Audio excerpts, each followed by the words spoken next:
여러분 잘 아시는 로마 제국은 너무나도 유명하고 강력했습니다. 그래서 로마 제국은 500년 정도를 서구 사회를 지배했죠.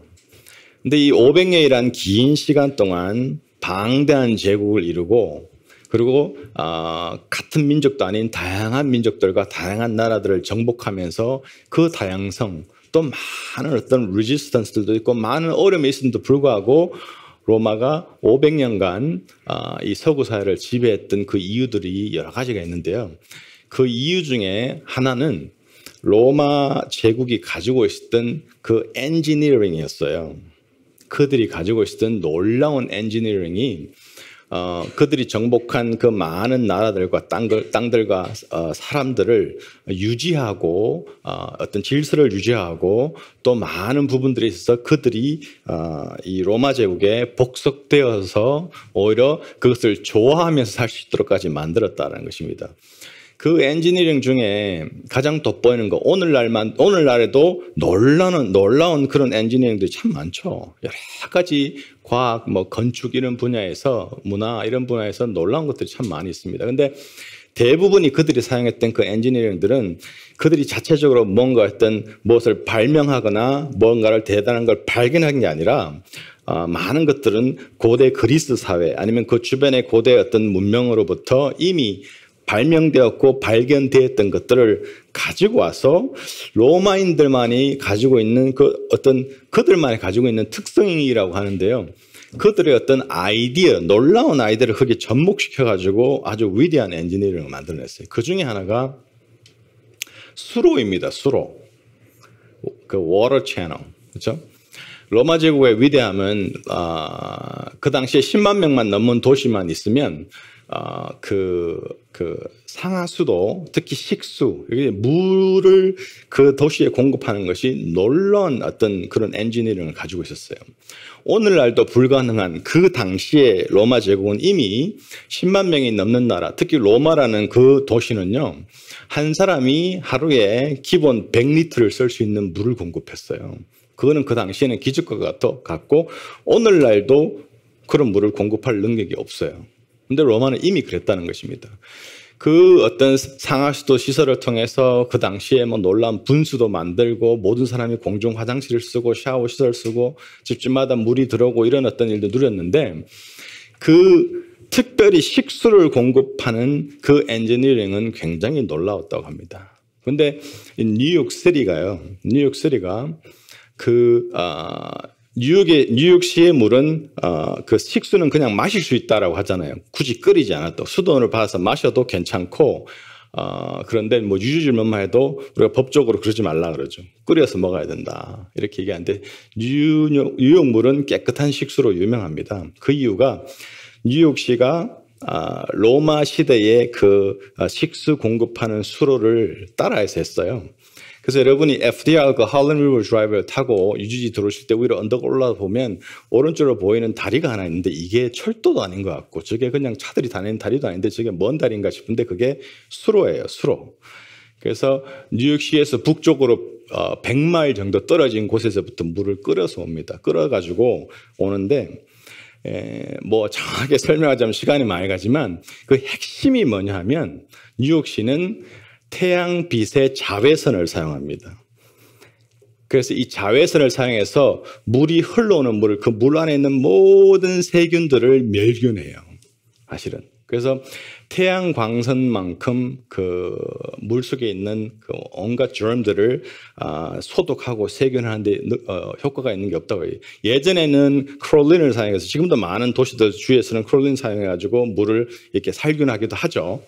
근데 뉴욕시는 그걸 사용하지 않아요. 자외선, 그 태양 속에 있는 자외선을 사용해서 멸균을 하는데 하루에 1 빌리언 갤런 이상의 물을 살균하고 소독해서 깨끗하게 만들어가지고 뉴욕으로 공급을 합니다. 그래서 마음껏 쓸 수가 있어요. 그래서 이 빛이라는 것, 태양광, 이 빛이라는 것은 어떤 디스인펙트하고 세니타이즈하고 퓨리파이하고 클린하는 놀라운 능력을 가지고 있어요.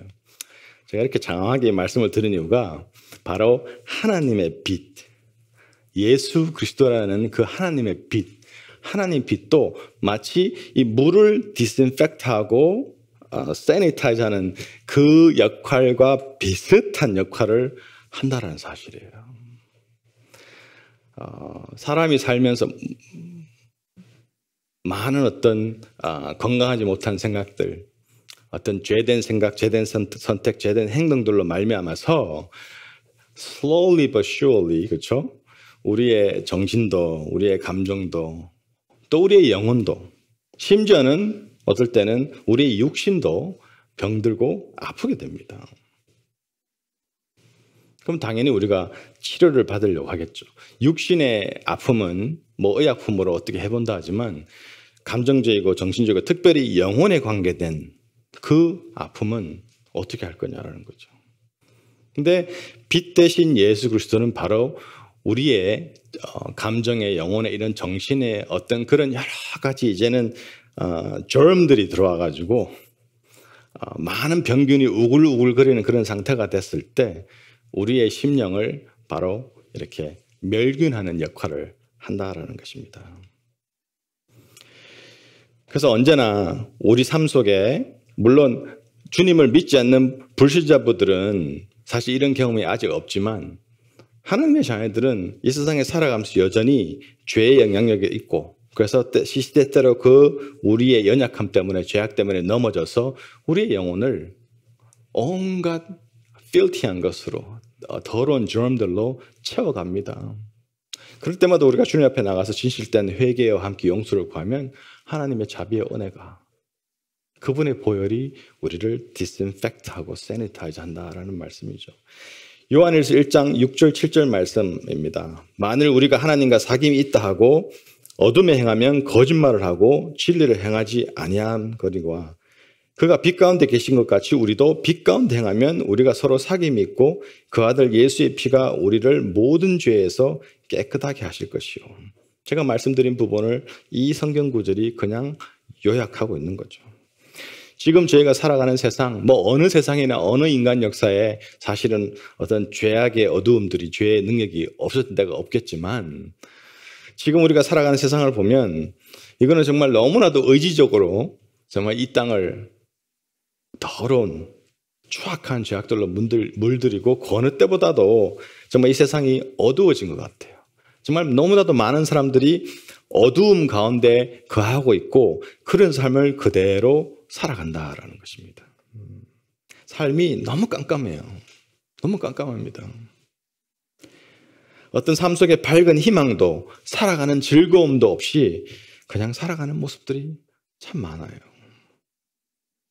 여러분 온갖 죄악들 가운데 그 죄를 지으며 살아가는 것도 너무 무섭고 너무너무 이렇게 참 두려운 어두움이지만 저는 그보다 더 무섭고 더 어떤 진흙 같은 그 암흑은 그 죄의 힘과 결과로 맞은 온갖 종류의 어떤 죄책감이나 또 어떤 숨기고 싶은 부끄러운 그런 어떤 수치감이나 또 무엇보다 자기 삶을 돌아봤을 때 참 많은 그런 후회들 그런 것들을 간직하고 살아가는데 그것이 훨씬 더 어두운 어둠 같아요. 제가 볼 때는. 그런 어떤 죄의 결과로 주어진 어두움에 살아가는데도 그것이 내가 어두운 가운데 무능하게 소망 없이 기쁨 없이 생명력 없이 빛 가운데로 옮겨갈 수 있는데도 불구하고 거기에 여전히 살아가는 삶을 인식 못하고 그냥 살아가는 모습들 이런 것들이 너무나도 아픈 현실이에요. 이것이 정말 두려운 어두움의 삶이다라는 것입니다. 예수 그리스도를 믿지 않는 사람들은 그냥 그게 어두움 자체라고 말씀하잖아요. 그냥 어두움이에요. 어두움이 있습니다. 어두움 자체예요. 그러나 예수 그리스도를 믿고 하나님 자녀된 우리들은 더 이상 어두움이 아니다. 그랬어요. 이젠 빛이 되었고 빛의 자녀가 되었다.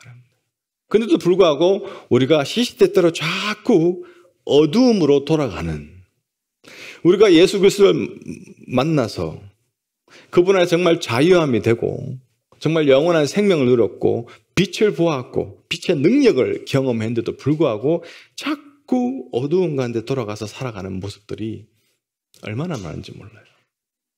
여러분 삶 속에 크고 작은 후회나 죄책감이나 말 못할 어떤 부끄러움 그런 삶의 내용들을 그대로 간직하고 살아가신다면 오늘 이 성탄의 날에 그것을 그야말로 빛 대신 주 예수 그리스도 발 앞에 내어드려서 그 빛, 우리의 영혼을, 우리의 삶을 디스인펙트하고 세니타이즈하고 클린하고 퓨리파이하는 그 예수 그리스도의 빛, 그 빛의 능력, 그분 앞에 내어드려야 할 것입니다. 이것이 크리스마스 날 우리가 주님 앞에서 당연히 해야 되는 예배요, 경배요, 그분 앞에 내어드려야 할 것입니다. 이런 어떤 우리가 시시때때로 어떤 죄의 영향력 아래, 어둠의 영향력 아래 살아가면서 다시 자유를 잃어버리고 몸과 마음이 무거워지고 몸과 마음이 건강하지 않게 되어가는 이 삶 속에서 우리가 자유하게 되고 깨끗하게 되고 다시 탈출하게 되는 방법이 뭡니까? 다시 새롭게 출발하는 방법이 뭡니까? 불신자는 중생하여 새롭게 태어나는 거지만 우리 믿는 자들은 날마다 정말 그분과 동행하려고 하고 그분의 발 아래 내 삶을, 내 모습을 과거, 현재 그 모든 모습들까지 내어드려 놓는 그것입니다. 그것이 빛 대신 예수 그리스도의 그 빛의 능력을 인정하며 그 빛을 누리며 계속해서 빛의 자녀로 살아가고 우리가 빛된 자로서의 그 빛의 열매를 맺히는 방법이죠. 이것을 위해서 예수 그리스도께서 이 땅에 오셨어요. 성육식 사건은, 성탄의 사건은 다른 것이 아니라 바로 불신자들을 주님께로 옮기고 어두움이었던 사람들을 빛이 되게 하고 빛이 자녀가 되게 하고 빛이 된 자녀가 된 사람들은 계속해서 빛 가운데 가며 빛의 열매를 맺을 수 있도록, 그래서 온전한 성화의 삶을 살아갈 수 있도록 예수께서 이 땅에 오셨다라는 것이에요. 이것이 그분의 미션이었고 그분은 완벽하게 이 미션을 완수하셨어요. 이 전 우주의 어느 존재도 이런 미션을 감당할 자격도 능력도 없지만 하나님 되시는 구주 예수 그리스도께서는 이 미션을 완벽하게 이루셨다는 것입니다. 그 결과로 저와 여러분이 주의 자녀로 함께 모여 예배하며 주의 빛된 자녀로 그분의 빛을 세상 가운데 드러내는 그 빛의 능력을 세상 가운데 보여주는 삶을 살아가는 것이에요. 이것이 또한 우리의 삶의 미션이다라는 것입니다. 성탄은 매일입니다. 12월 25일만 성탄이 아니에요. Every day 나를 위해 성육신하신, 나를 위해 이 땅에 오신 예수 그리스도를 기억하며 내가 받은 그분의 은혜, 내가 받은 그분의 빛의 능력을 나를 통해서 이제는 reflect하는 것이죠. 그것이 진정한 성탄의 참 그 뜻을 기리는 것이고 이 땅 가운데 그 성탄의 의미를 전하는 것입니다. 오늘 본문 말씀에 8절 9절에 우리가 어둠이었다. 사람들은 모두가 어둠이었다라고 얘기합니다. 여러분은 잘 모르겠지만 저는 철저하게 제가 얼마나 예수 없으면 어둠 정도가 아니라 정말 한 치 앞도 볼 수 없는 정말 지륵과 같은 암흑 그 자체였다라는 것을 저는 철저히 잘 압니다. 그분이 먼저 다가오시고 그분이 먼저 나한테 은혜를 베풀어 주지 않았더라면 저는 그 어둠에서 벗어날 수도 없을 것이며 제가 어둠 덩어리로 살다가 끝났을 거라는 것을 저는 잘 압니다. 이 말씀이 그래서 얼마나 은혜가 되고 감사하고 감격되고 토전이 되는 것인지 모릅니다. 그 이어서 나오는 그 구절의 끝말씀이 뭡니까? 그래서 빛의 열매는 모든 착함과 의로움과 진실함이 있느니라.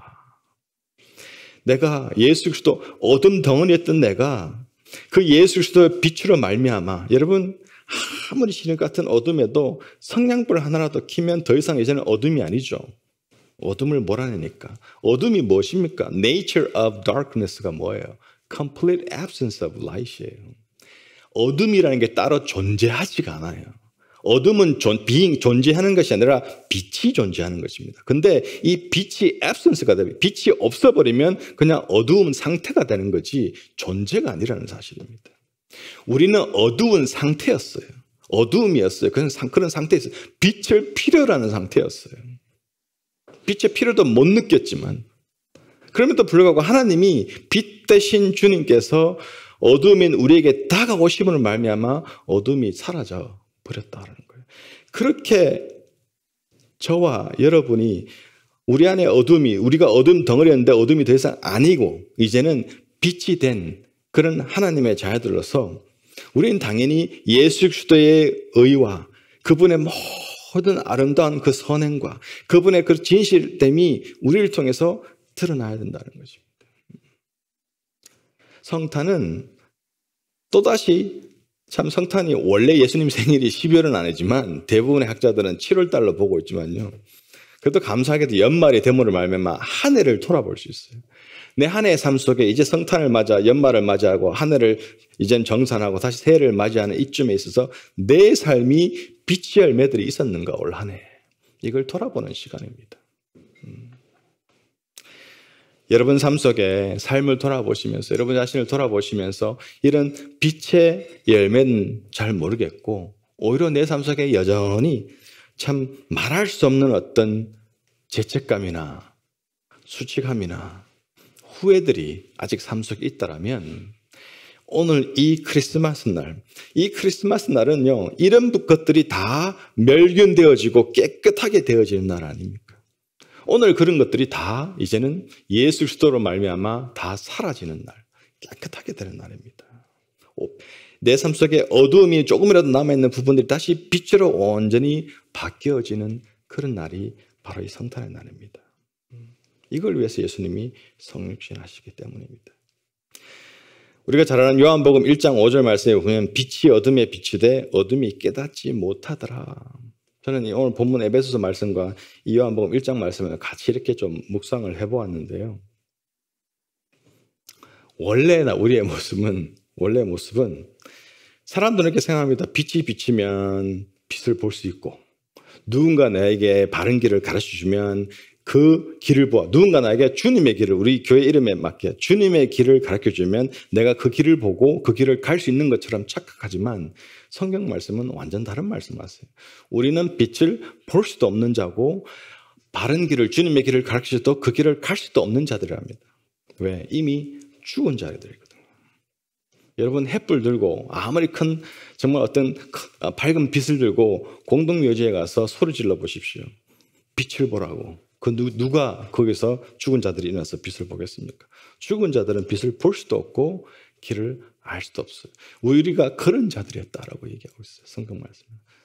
그런 자들이 주님의 정말 어떤 그 신적인 능력으로 말미암아 그 빛의 능력으로 말미암아 그 어둠 그 흑암에서 벗어나 이제는 빛이 비치면 빛을 알아볼 수가 있고 길을 보여주시면 그 길을 갈 수 있는 자들이 되었다라는 거예요. 이것이 우리가 정말 경축하고 감사하고 기뻐할 일이요. 동시에 우리가 말씀에서 본 것처럼 이제는 내가 빛의 자녀로 살겠다. 날마다 내 삶 속에서 살균하고 멸균하고 다시 깨끗게 되어 내가 계속해서 빛의 열매를 맺히고 살아야겠다. 그렇게 다짐하는 그런 어떤 절기가 바로 이 성탄절인 것입니다. 말씀을 맺겠습니다. 우리 사랑하는 성도 여러분, 여러분 모두 빛의 자녀분들이시죠? 아멘. 네. 빛의 자녀 아닌 분 없으면 안 됩니다. 모두 빛의 자녀 분들이 되셔야 됩니다. 그러려 믿습니다.